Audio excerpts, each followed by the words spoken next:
Now to the ladies of The View, and here Joy Behar indulges in more crazy, reckless rhetoric, claiming that Donald Trump is such a threat that every artist must back Kamala to save the Republic. In this emergency that we're in, I think that the Who's artists should come out and speak for Kamala against Donald Trump, because he is an existential threat to the country. What do you say to that?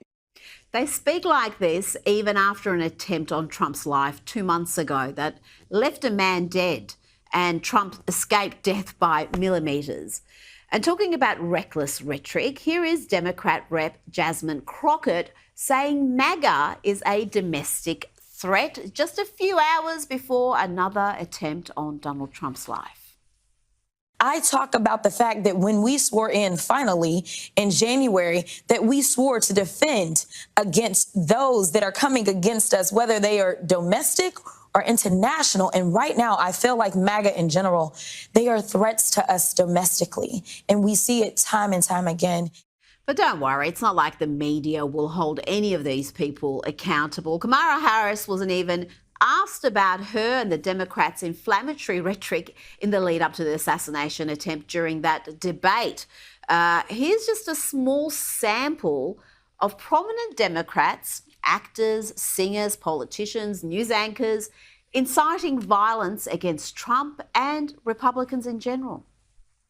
I thought he should have punched him in the face. I said, even if you lost, he insulted your wife. Yes. He came down the escalator and called Mexicans rapists and murderers. He said, well, what do you think I should have done? I said, I think you should have punched him in the face and then gotten out of the race. You would have been a hero. I'd like to punch him in the face. I said if we were in high school, I'd take him behind the gym and beat the hell out of him. Punch some people in the face! When was the last time an actor assassinated a president? They're still going to have to go out and put a bullet in Donald Trump, and that's a fact. Look as his character is stabbed to death. Where is John Wilkes Booth when you need him? That's it right there, pulling up. I have thought an awful lot about blowing up the White House.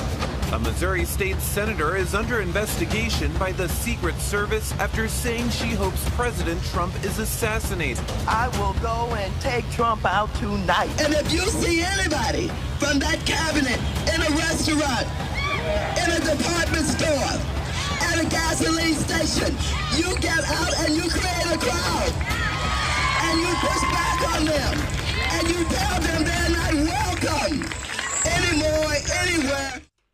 And the lies and incitement has never stopped, not even after that first assassination attempt, not even after today's developments.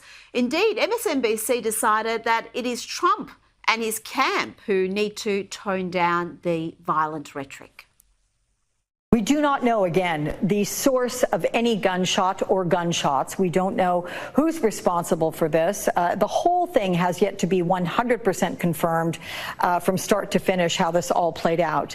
But do you expect to hear anything from the Trump campaign about toning down the rhetoric, toning down the violence, or would that be atypical of the former president?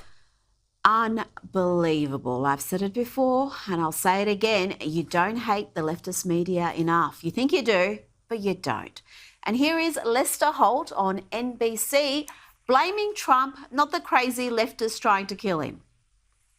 Today's apparent assassination attempt comes amid increasingly fierce rhetoric on the campaign trail itself. Mr. Trump, his running mate J.D. Vance continue to make baseless claims about Haitian immigrants in Ohio.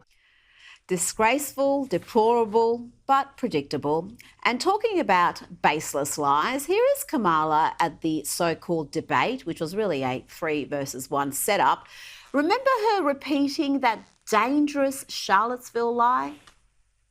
Let's remember Charlottesville, where there was a mob of people carrying tiki torches, spewing anti-Semitic hate. And what did the president then at the time say? There were fine people on each side. That ugly, dangerous, divisive lie has been debunked again and again, even by left-wing sites like Snopes. I first debunked it 7 years ago. But here's the proof one more time. This is what Trump actually said about the white supremacists. And you had people, and I'm not talking about the neo-Nazis and the white nationalists, because they should be condemned totally. But you had many people in that group other than neo-Nazis and white nationalists, okay? Could it be any clearer?